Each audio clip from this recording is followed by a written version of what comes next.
Gentlemen, to the World of Wrestling podcast. Here today to discuss about boxing news and rumors, episode number 11.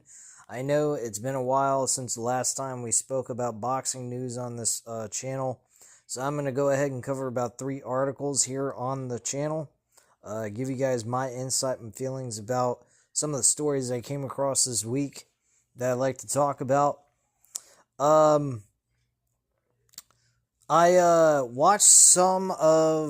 I caught up with some boxing events that occurred the last couple of weeks.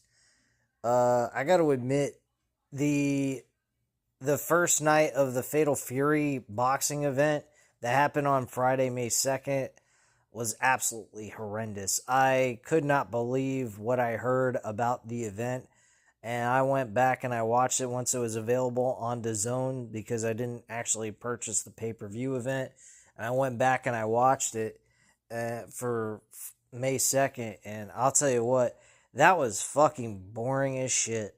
I was literally watching this event unfold while I work, because I don't talk on the phone. I just do bookkeeping for people's accounts at my job. And I was just watching this and glancing at it and hearing the announcers, and even the announcer said this was a fucking terrible event. Like, the boxing matches were terrible. They said the only thing that was worthwhile even tuning in for this was the star power that was in it. Other than that, the entire fight card was a shit show. Pretty telling right there when you got your own announcer saying that the fucking show sucks. That was absolutely horrendous. And then I caught May 4th's event on Top Rank Boxing with the Japanese fighter Inoue. He's from Japan, very good boxer. He took a knockdown in the fight, but got back up, finished the rest of the fight, and was really good throughout, was dominating the fight through the rest of the fight itself. And very enjoyable event, too. I watched that entire card on Top Rank Boxing for May 4th's event. And I gotta say, that was the best match, the best card out of all the fights that occurred during that weekend. I haven't tuned in for the May 3rd event that had Canelo on it. Heard that Canelo and William Skull were absolutely horrendous. No action occurred. It felt like they pretty much described it how Devin Haney's fight was, but what Jose Ramirez was like. And they actually said that was the lowest amount of punches thrown between two men in the history of boxing in any weight class, or was close to it. So that's pretty fucking crazy. But anyway, let's get into the articles here. We're gonna first talk about Manny Pacquiao. I know he's an old dude. I don't even know why the fuck he continues to box. This guy must really need money bad. So, retired world champion wants Manny Pacquiao. He wants him to face him instead of Barrios. Oh, this ought to be good. I've read the whole entire article, so let's get into it. Pacquiao is now 46 years old. He is one of the most legendary fighters of his generation across 72 professional contests before he last fought in 2021. Picked up a version of the world title in 8 different divisions. He has faced a who's who of the last 20 years, including likes of Floyd Mayweather, Oscar De La Hoya, Tim Bradley, Juan Manuel Marquez 4 different times, and Miguel Cotto, and won 62 bouts, 39 by knockout. Pacquiao has long been teasing a comeback and made a failed attempt to compete in the Paris Olympics back in 2024. He is set to finally return when he faces 29-year-old current WBC welterweight champion Barrios, but now another former world champion has thrown his hat in the ring. That man is Amir Khan. Oh my fucking lord. What the hell? Amir Khan wants a fight with Manny Pacquiao. Amir Khan is nowhere near the level of fucking Manny Pacquiao. I'm sorry. I mean, he's a great fighter, but he's not at Pacquiao's level. But I wouldn't pay to watch these two old farts fight each other. Hell, I wouldn't even pay to watch Manny Pacquiao face Barrios unless it was free on television. That's the only way I'd fucking watch that. Uh, so who has long chased a fight with Pacquiao and has told Sky Sports that he thinks he makes a more sensible return option given they are closer in age and have both been retired for a couple of years. So his quote stating a long layoff and at the same time you're always that one punch away from getting hurt. I think it will be a fantastic fight, but if I was to advise Manny, I wouldn't say to come back. You should come back to someone that's already retired, someone like myself, for example, because then it's an even fight. But when you look at a young fighter who's still a fighter, who's still boxing, who's active, sometimes it's dangerous. I mean, he's got some points there, but I don't think Barrios is at the level of, like, dangerous to Manny Pacquiao. I've seen a lot. I've seen Keith Thurman lose to Manny Pacquiao. Manny Pacquiao, being as old as he was, even back then, he beat him by surprise. I thought Keith Thurman was going to beat his ass. He didn't. Manny Pacquiao walked away with the victory. So, I mean, age is just a number. It just depends on how well your body is, how good you are still able to do it, and are you fast enough to still be the same guy you once were. And some people can override it, some people can't. I mean, look at Mike Tyson's fight with Jake Paul. If that fight wasn't scripted, I'm telling you guys, Mike Tyson may have had limitations when it came to cardio, but he still had that same fucking power and drive that he had when he was a full-time boxer. And that fight he had with him was amazing the first 2 rounds. Afterwards, it was like a fucking clown show, man.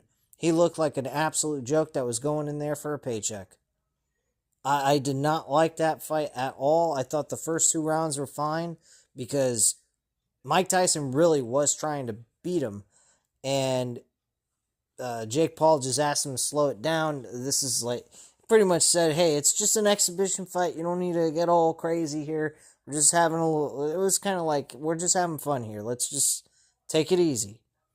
And I'm just like, you fucking serious, really? This ain't WWE, man. I cover WWE and AEW wrestling on this channel. My God, man. Like, you can't be doing shit like that in a boxing event. That's just, like, a total insult to the sport. Like, seriously. You can't be doing that. And it's one thing in a predetermined sport like wrestling to be doing shit like that. Or, you know, directing traffic in the middle of the match with your opponent so that you don't end up injuring each other and shit like that. But a boxing match? Come on, man. That's just fucking ridiculous. But, yeah, Amir Khan facing Manny Pacquiao in a rematch. Or not in a rematch, but just a one-on-one fight with two guys that are retired. I can understand where he's coming from, but at the same time, it's like, who's going to want to sit down and watch that? They're going to want to watch the old guy that they watched back in the day, in his prime, seeing if he can beat a top-tier boxer. Barrios isn't super top-tier. I'd say he's right in the middle of things.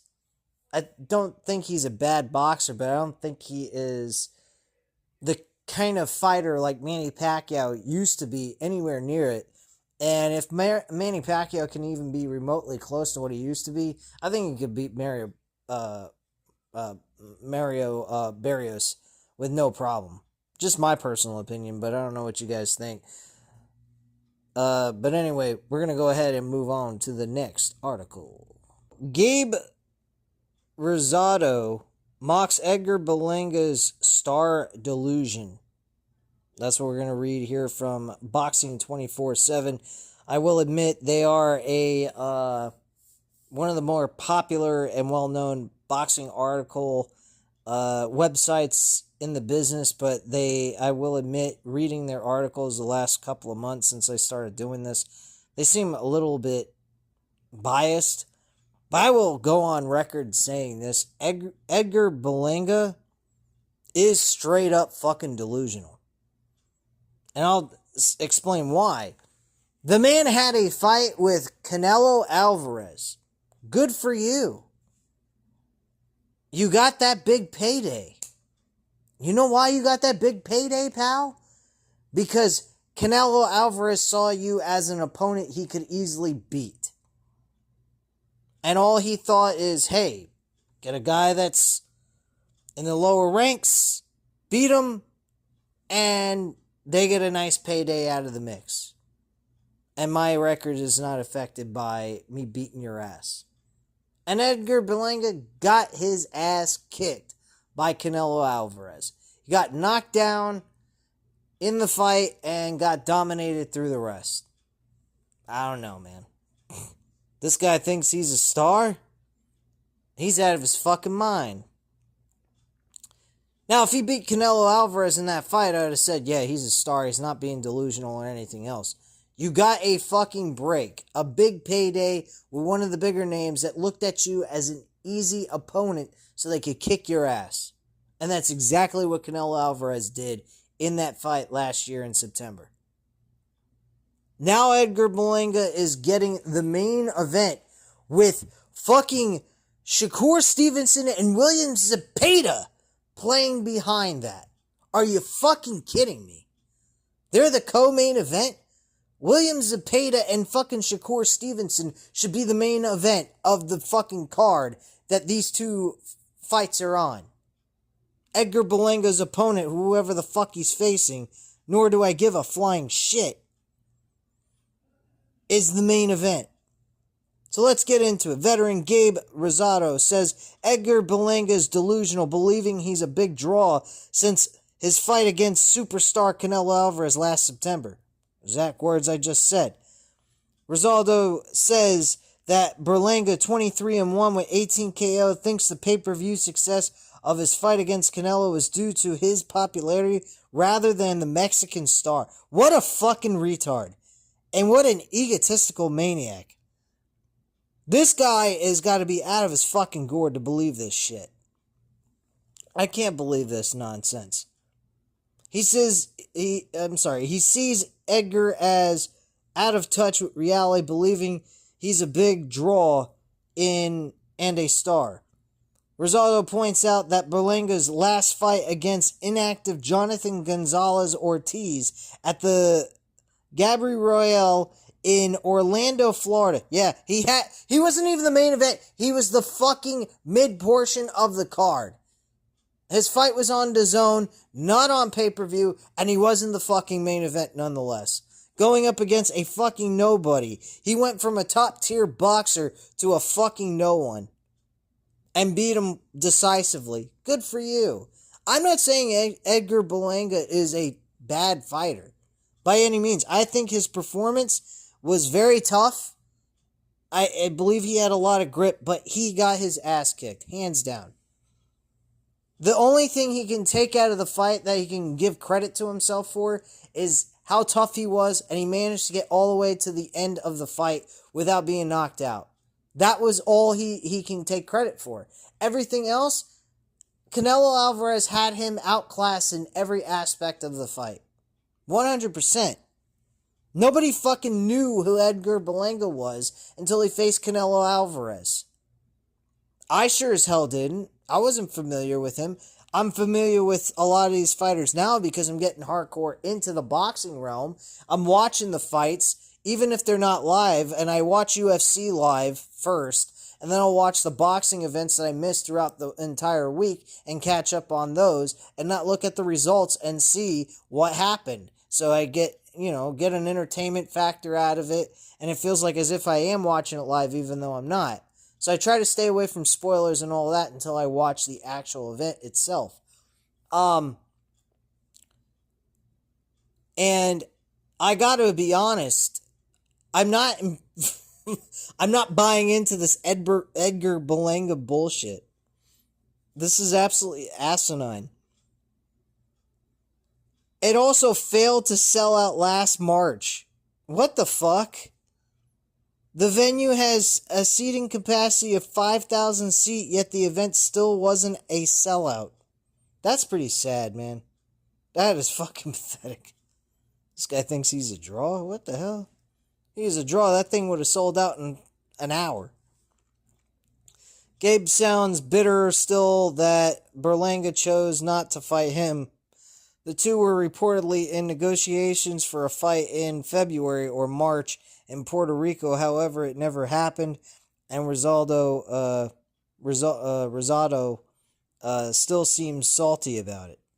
I don't think it has to do anything with being salty. I think it has a lot more to do with the fact that the guy is just delusional, thinking he's a fucking he ain't no fucking superstar, bro.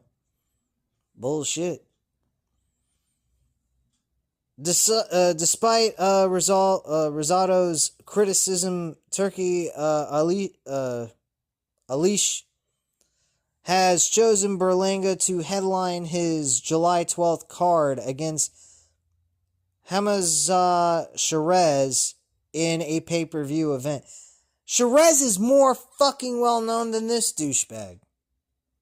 Sorry to break it to you, folks, but Sherez is more well-known. I've seen this guy in more fights, more headline fights than this geek has ever been in. I've heard of him more than Berlanga. I'm sorry to say that, but it's the truth. And they're getting to headline the fucking pay-per-view. I think this guy, Turkey, is absolutely out of his mind. I don't know why William Zepeda and Shakur Stevenson is not headlining the fucking pay-per-view. Why? Because they're a lower weight class? Who gives a shit? I mean, there's no title on the line. There's nothing going on here. The title that is being defended, I think, is the WBC super lightweight, or I want to say welterweight, I think. I mean, this is absolutely insane that this fight is getting the headline over Shakur Stevenson and William Zepeda, which is going to be a fucking classic. I kind of predict that it might be possibly in the realm of a Virgil Ortiz Borchek fight. I think. I may be going overboard about that, but I think this might be a close fight. Now, Shakur Stevenson isn't exactly one of those tit-for-tat kind of guys. He goes more on the defense mode, but the challenge that you will see him go under and what he'll endure is going to be the fun part about this fight, because I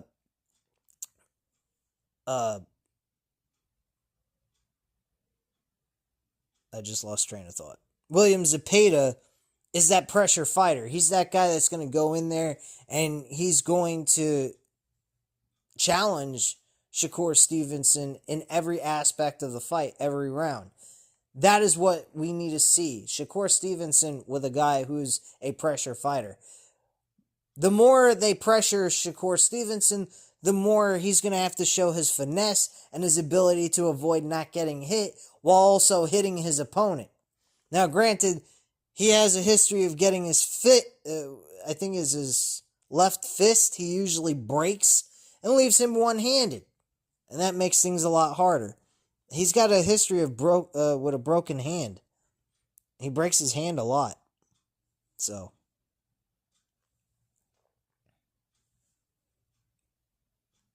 they continue on, stating against Sherez in a pay-per-view event at the Louis Armstrong Stadium in Queens, New York. Turkey likes Berlanga enough to put him in the main event rather than choosing the Shakur Stevenson versus William Zepeda fight as the headliner. Again, I say, why? Turkey's a fucking retard. I don't even understand how the hell this guy got into the boxing business. Like, where does he get the right to be able to pick and choose? He's not a fucking promoter. I think he just funds the fucking money. I don't know. It's pretty off the walls. If you thought you were the star, you thought you were, why wasn't it sold out? Why was it in a little ballroom and it still wasn't sold out? Said Gabriel Rosado to DAZN Boxing, discussing Edgar Berlanga's last fight against 35-year-old Jonathan Gonzalez-Ortiz on March 15th in Orlando, Florida. Berlanga wins his fight against Shiraz and looks good like he did with his first-round knockout of Gonzalez-Ortiz, which he will not. Turkey will surely use him for a bigger contest against a Caleb Plant or Jamal Charlo. Ooh. Really? I hope Shiraz beats his ass. As long as Edgar keeps winning and looking good, he's likely to keep fighting in Turkey's events. Good for him. I personally don't give a flying fuck. Eddie Hearns is definitely hoping and praying. Well, actually, it says why Berlanga left Matchroom. It did look bad that Berlanga left Hearn rather than re-up with his Matchroom company after his contract expired last March. Hearn had gotten him in the Canelo fight. However, Berlanga partly justified leaving Matchroom because Hearn failed to invest money in getting him a title shot against the then IBF super middleweight champion William Skoll for March. Bro, you just fucking lost to Canelo Alvarez. You're going to get a shot for an IBF championship fight? Against an undefeated fighter? Are you fucking kidding? This guy is fucking delusional. Edgar felt that Hearn should have done that. If he had, he says he would have destroyed Skoll. Yeah, like Canelo Alvarez did. Sure, right. Canelo couldn't even barely, from what I heard, Canelo could barely strike him, and that's why the fight was so fucking boring. But I'm going to go back and watch that fight and see and determine myself of why the fight looked like shit. And pretty much kind of tell you guys my opinion on that before I start the next video later on next week. I'll try to get that done as soon as possible. If he had, he says he would have destroyed Skoll and would be fighting Canelo in a rematch for the undisputed 168-pound championship. This guy's fucking retarded. I'm done talking about Edgar Berlanga. What a fucking retard. This guy's a retard. Holy fuck. Talk about delusion. Being fucking delusional. My gosh. People are fucked up these days. Eddie Hearns, this douchebag who thinks boxing is better than UFC. He thinks it's more popular, which I disagree. Because boxing, I mean, don't get me wrong, I love boxing. I will watch it. And I will, any free time, I will go ahead and watch anything I miss. Because I will watch UFC because UFC is one entity. Boxing has so many different entities, promoters, shit like that. It's hard to keep up with all of it simultaneously. So you have to break it up throughout the week and watch the different events if you want to keep up with everything. So that's pretty much what I try to do the best I can. Anything that's minor, I don't bother going back and watching that shit. It's not worth my time. But big fights, upcoming prospects that look really good and look like they're kick-ass fighters, I'll go out of my way and watch those fights. But in all honesty, I mean, like, I don't bet on boxing anymore, guys. Like, I've mentioned this in a couple of videos. I used to bet on boxing the last couple of years. I bet on it, and I won most of the time, I won't lie, but when you have to do like 2-3 leg parlays and you get one of them wrong, it just feels like an utter fucking waste of time, man. It really, it pisses me off. And with UFC, you don't have to do that. You can bet on one fighter, you win a decent amount of money. I mean, it's not like you're winning millions or anything. But bet on one fighter throughout the entire card. Do that and you're done for the entire night. And just enjoy the fights and kick back and enjoy the action. Boxing, their odds don't match up what the fights turn out to be at all. Not even close. In UFC, it does. That's why I value UFC when it comes to betting than boxing. Boxing, their fights do not match the odds. Sometimes fights that have a fighter at a minus 1600 could have a close ass fight. And they don't give respect to the underdog at all in boxing odds. I don't understand that shit. There's a lot of times that these odds are outrageously high for favorites. It is just sick. And it leaves you having to parlay, and parlays are a bitch. That's why I don't bet on it anymore. Now, July 19th coming up, I definitely am watching boxing. There's 2 boxing events that are happening on July 19th with Daniel Dubois and Usyk. I'm definitely watching that event. I think there's a couple of fights on there as well. The undercard looks pretty good too. And then Jesse Bam Rodriguez, I'm watching that event. Those two are definitely watchers. Definitely events to watch. I know I'm just making up my own words here. I sound like I'm terrible at speaking. I'm fucking exhausted, guys. I almost didn't even cover this fucking shit for you guys tonight. I had other shit I had to do after work, and I don't want to take care of it. But I'm here. I'm covering it for you guys. But yeah, I don't sound like I'm all there. I'm fucking fatigued as shit. But yeah, Jesse Rodriguez is facing this debut fighter in the United States who's really good.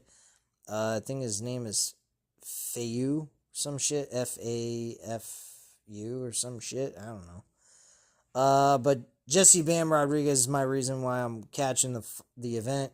I think it's going to turn out to be fucking awesome as shit.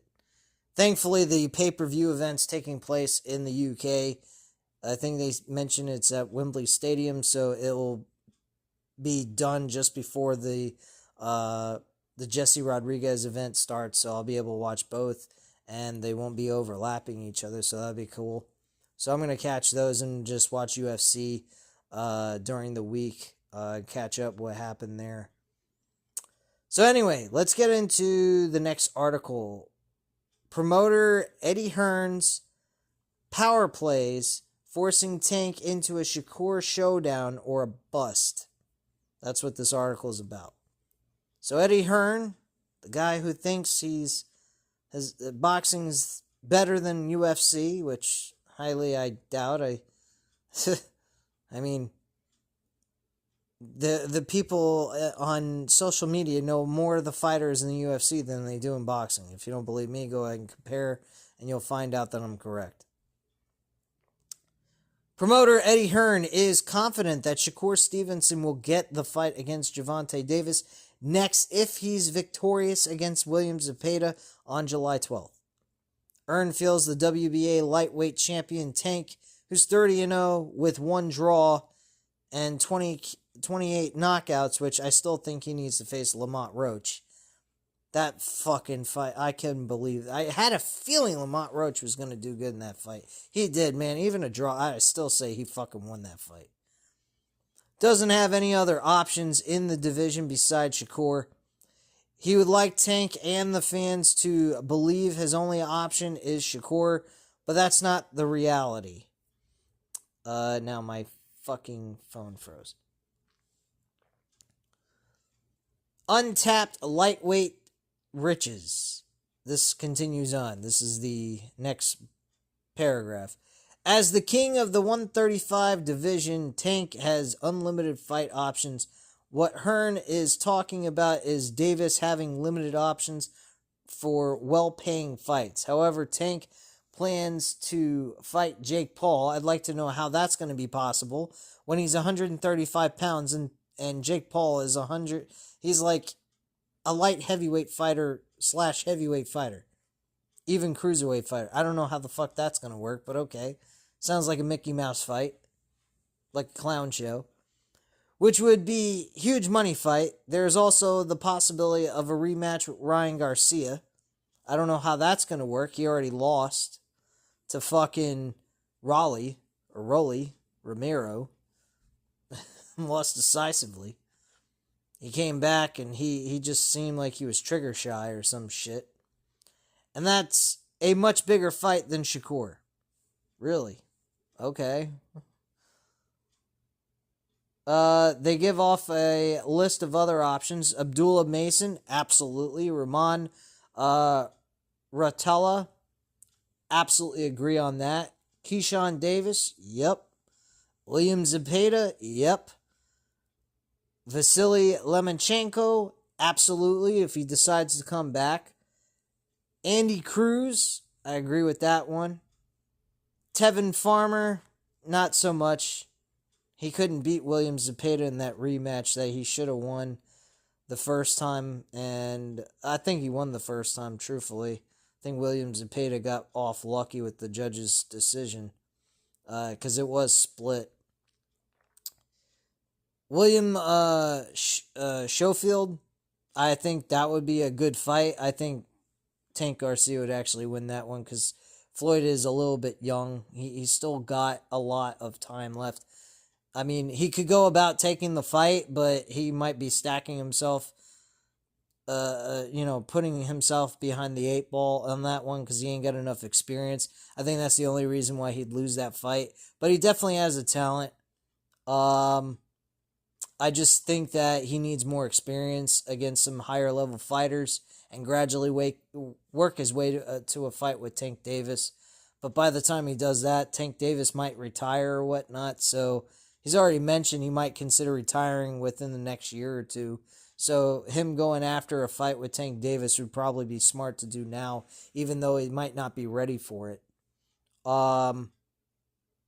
Just for the payday alone he's going to get will be fucking fantastic for him. So, I mean, it is what it is, you know. So, continues on saying, who else is he going to fight?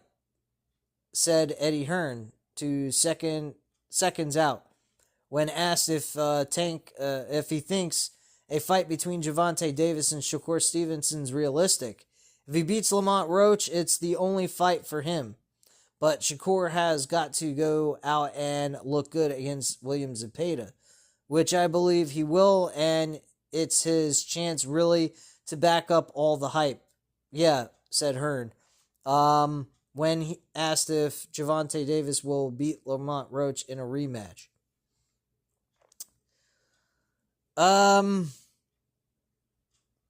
Shakur's limited options. The reality is that Shakur has no options for him to fight to make big money other than Tank.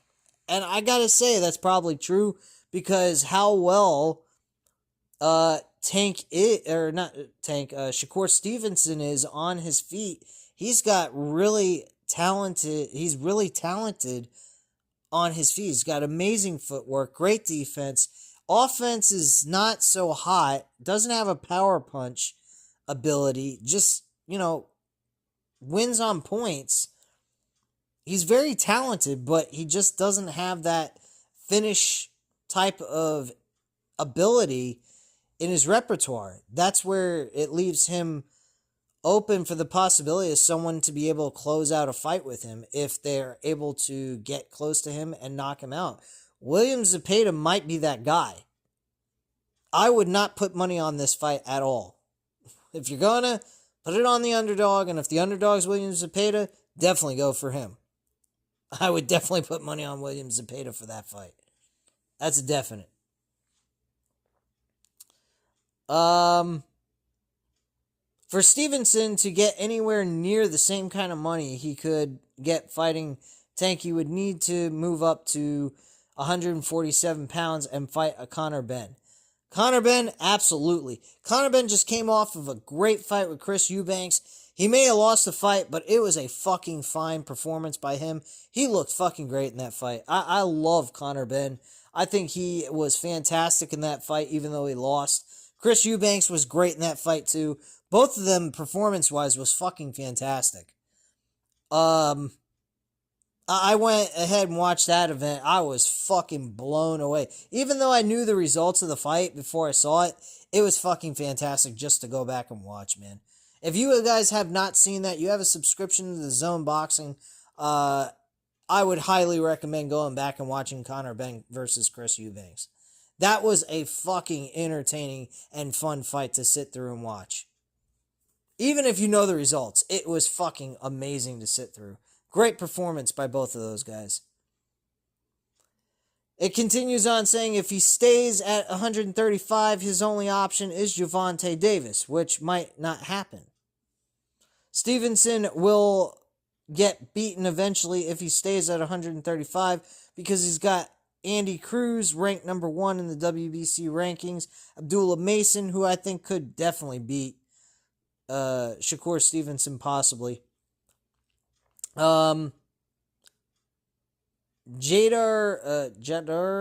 Herrera, I don't know if I'm pronouncing the name right, I might be mispronouncing it, are also ranked in the top 10. Shakur would have to fight them eventually, and they're bigger, younger, and stronger than him. The only thing he'd have on his advantage is his defense and footwork ability. That's really it. If he can avoid getting hit by them, great, but he gets hit by one of the, like Abdullah Mason, he'll get knocked the fuck out. Guaranteed. But yeah, that's pretty much it, guys. I'm going to stop there. I think that's all the articles I'm going to cover here at this time. So, that is pretty much it for the night for boxing. If you enjoyed this video, by all means, go ahead, hit the like button if you enjoyed the video. Hit the subscribe button if you're not already subscribed to the channel. And go ahead and leave a comment down below about anything you'd like to discuss with me about boxing. I'd love to go over it with you. And I appreciate your time, and I hope you enjoyed the video. Speak to you later, guys. Bye.